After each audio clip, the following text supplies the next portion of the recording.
Beep, beep, beep. Beepy, beepy, beepy, beepy, beepy, beepy, beep.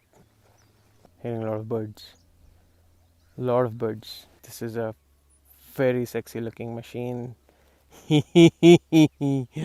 Yes, indeed. It looks good. Alright, so welcome to a short review video. We are 60 kilometers off of Hyderabad towards Walkaround, and yeah, we wanted to go somewhere, but we've come far too long to reach that place before my vehicle runs out of the XP100 fuel. I'm not refueling this machine with any other fuel at the moment, so I'm planning to go back. Okay, the machine really looks good.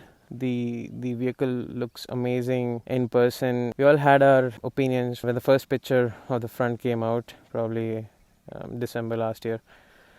But I saw a video of Bennetts bikes, I guess. One of the Kawasaki UK guys talking a lot about why the design is looking like that and what are the new changes that are coming into the 2021 vehicle and make the vehicle so special. That video was really good. It gave a lot of insight as to why the bike looks like this and what kind of changes went into the bike for this year. Why did they include cruise control this time around, and what reasons, what excuses did they use to like not have that all this while. Yeah, the bike review guy says that that's probably because Kawasaki was trying to save weight, but apparently they realized that adding cruise control does not add a lot of weight. Yeah, some bird shit on my motorcycle yesterday. I was probably also trying to check out.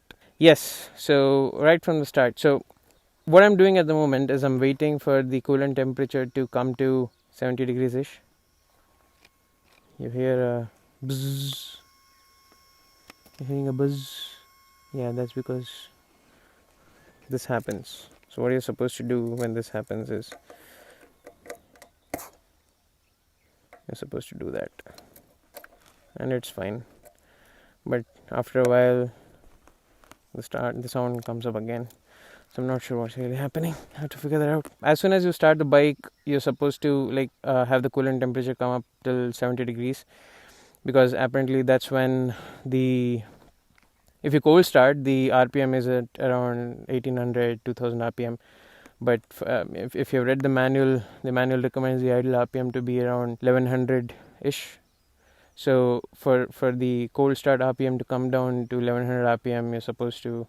It takes about 2.5 minutes of time, and it only happens when the temperature is over 70 degrees. So you wait for that to happen before you start riding out. So the overheating problem, everyone is saying that the overheating problem is gone with the bike, because they have an air-cooled oil cooler under the... Not sure if you're able to see, but yeah, they have an air-cooled oil cooler under the actual radiator. So apparently the bike is not supposed to heat up. This frame gets really hot. Really, really hot. It gets hotter after you shut down your bike. So you ride your bike for a while, and you ride your bike for a while, give it one proper heat cycle, like if your max temperature goes beyond 95, and you come back home and shut your engine down, then this part of the bike heats up. It becomes really hot for a while, and then it starts cooling. Probably that's because the hot air is it's got low density, so it's coming up. That's why it's got heating up. But like if you shut down, let's say your temperature is at 75, the cooling temperature is 75, you shut down your bike. If you shut down your bike using this engine kill switch, your display is still on, it's still reading your sensors, then the temperature will slowly go up 76, 77, 78 after your bike is shut down, and then it will start stabilizing there. But when you switch the engine on again, the engine temperature, the coolant temperature will come down to 74, 73, 72, 71, 70, and then start going up again. So there are two things happening here. One is the shutdown characteristics of the engine, the hot air coming up, and then the other one is when you start the engine, the coolant starts running. So that's when the engine becomes cooler, the coolant temperature goes down for a bit and then starts coming back up again. What else should we talk about? Okay, the riding position. My brother and I, we both felt that this guy here is a little on the higher side. So compared to the position of the foot peg, like your foot is supposed to be like this. But what we felt was the stock setting was like this. The stock setting is like this, and your knee is obviously like this. So we had to reset the position of this brake pedal by about half an inch towards the ground, and we did the same thing for the gear lever as well. It's very easy. We found a service manual of the 2016 ZX-10R, and it's about the same thing. It's got instructions of how to position your gear lever and the brake pedal.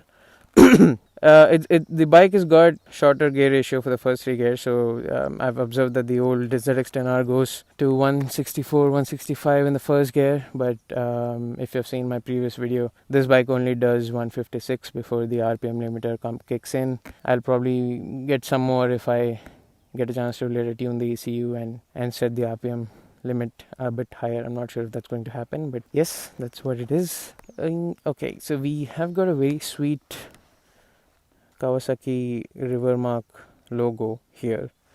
This looks very neat. It's got a chrome finish, but then there's another logo here right under the number plate. I don't know why, what were people thinking? I'm not sure. So if I probably turn this guy like this, I might get this a bit lower. That's when probably this will be visible. I'm not sure, but क्या कर दिया यार, क्यों कर दिया यार, नहीं दिख रहा है वो, नहीं दिख रहा है.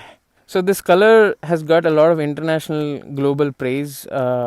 This is only available in the UK, Asia, Europe, Australia. It's not available in the US. So that's sad. The gloss black color is available in the US. It's not available in India. But the gloss black doesn't have this ZX-10R lettering written all that goes from the tank towards the front fairing, but it's very neat. It's black throughout. Even the rear seat arrangement, all that is black. The one advantage of that color scheme is that if you put a solid black traction grip, then you're not covering anything. But for this bike, I'm still in a dilemma: should I go for a transparent one or a solid black one? So that's where I'm stuck. During the first service, I got my frame sliders removed because I'm just waiting for another new set. Apparently, the last ones I bought, they had an issue.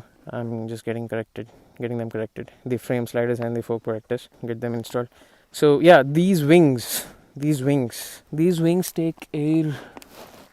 I'm not sure if you're able to see, but yeah, these wings take air from in here, and then the air comes out through here. Yeah, not through here. This is just a vent for all the electronics. As soon as you switch the key on, I don't know, there are some processors running inside, and they will probably also have a fan. There's a heat sink I saw somewhere. The heat sink that looks like that of a CPU. It's probably also got a fan. It starts running. This bike surprises me on so many levels. Yeah, like how many things are going on inside? I don't know. So yeah, this is that vent out of the wings. Probably that's how my hands are comfortable. See, I've been talking to you for a while and this starts buzzing again. So that's there. I don't know what's happening. I'll just allow you to enjoy nature sounds and me talking and how the bike looks overall in the setting. I've got the stock exhaust. It sounds really good. It sounds like a proper race car. I've heard that sound when my brother flies by me, and it sounds really good. I've got a swing arm mount to start taking videos using that swing arm mount. I'll probably upload them later on. The mirrors are really good. You have to push them a bit to adjust them, but once you get them right, I think they're giving a good view overall for what's behind you. I'm just upgrading from that guy, so that guy's got not so good mirrors compared to this guy. I've had so many problems with that bike, man. I mean, the one thing that no one really talks about is the advantages that you get because of a foldable mirror. That thing doesn't have, and every time I parked outside, whether it is in my office parking or somewhere in the shopping mall, I every time observed that someone has fiddled with my mirrors because he couldn't properly go around the bike. But this guy has got foldable mirrors. I'm not planning to park this anywhere outside. It kind of makes the bike a little lean and kind of helps it fit everywhere. I didn't know that the plates themselves also have a Brembo logo. They have a Brembo logo. So that's one, and then there's a logo behind this right there. That's two. Then there's a logo here. Then there's a logo here. So there's 4 Brembo logos on this bike. Then there's one Olin's logo here. Then there's one Showa logo here. Then there's one more Showa logo here. So 2 more on the other side. That's 4. And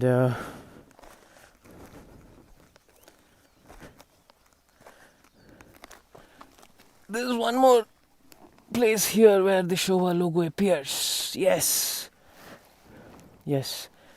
So 4 plus 1, 5 Showa logos.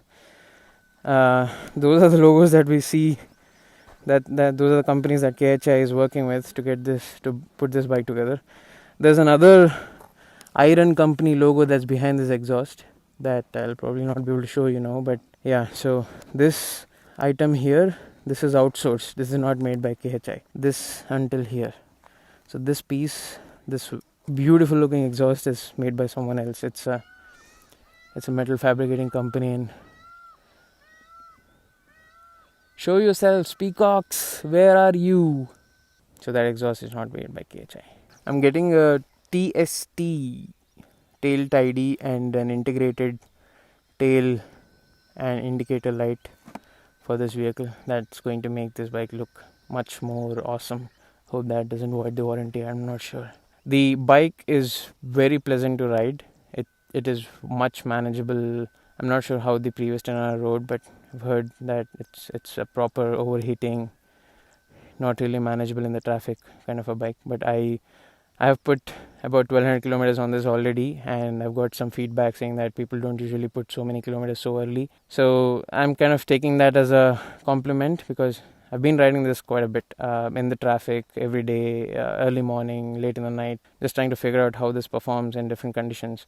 And of course, early in the morning and late in the night, it's fine. But in the traffic also, it's very doable. The one thing that I've observed is sometimes when the engine temperature is beyond 96, 97, the engine doesn't start. I mean, you have to crank for quite a bit, 3-4 seconds. The manual says that you're not supposed to go beyond 5 seconds. And if you do, you're supposed to wait for 15 seconds before you redo it. So sometimes the vehicle just doesn't start. So just keep that in mind if you're getting one 2021 10R. If it doesn't start, then don't keep cranking and just wait for another 15 seconds before you crank it up again. There's a key immobilizer light that keeps coming up.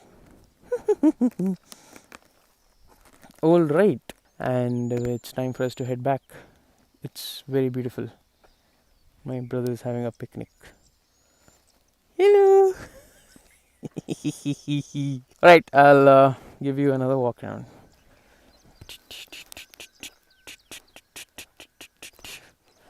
Left, right, left, left, right, left, left, right, left, left, right, left. Okay, that's it for today. I'll talk to you guys later. Thank you for watching. Subscribe, do like, subscribe, and share. Peace. Okay, bye bye.